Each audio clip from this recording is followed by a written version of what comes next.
Kwanza napenda kuishukuru serikali yetu.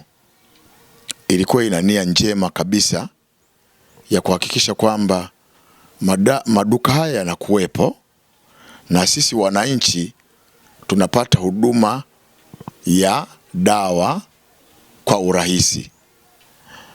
Kwa wauzaji wa madawa ni vizuri wasitoe dawa bila sisi wananchi kufika kwenye hayo maduka na cheti cha daktari. Tukifanya hivyo itakuwa ni vizuri sana, kwa sababu tusije tukawafanya baadhi ya magonjwa yakawa ni sugu na dawa nyingine zisifai tena kwa tiba.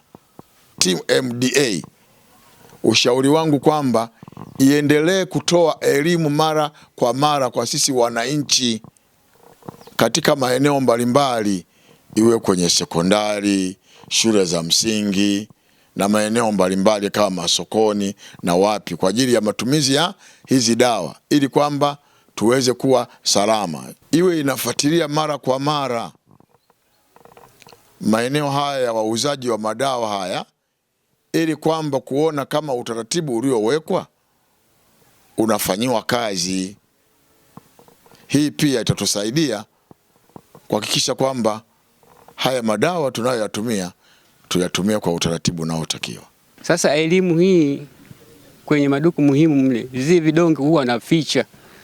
Wanaweka huko, nataka vidonge, anaenda kuchapulia na kupu ambavyo vikatazi. Sasa kwa mtu usielewa anabeba tu, akifika pale anakunywa, lakini havimsaidii. Mamlaka hii pia inafanya kazi ya kuhakikisha kwamba wananchi wanatumia dawa ambazo zina ubora unaotakiwa kadiri ya viwango vya Shirika la Afya Duniani.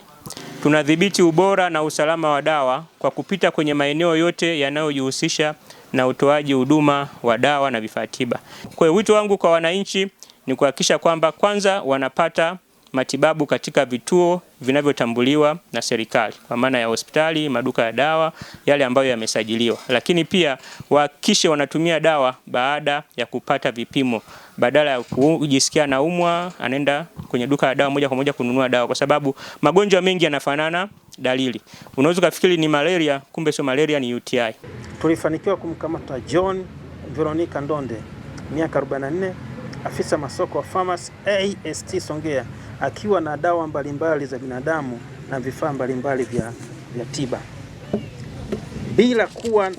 bila kuwa na leseni ya dawa hizo ambazo ni mali ya serikali, ambazo alikuwa amezihifadhi ndani ya chumba chake katika nyumba anaoishi, kitendo ambacho ni kinyume kabisa na sheria.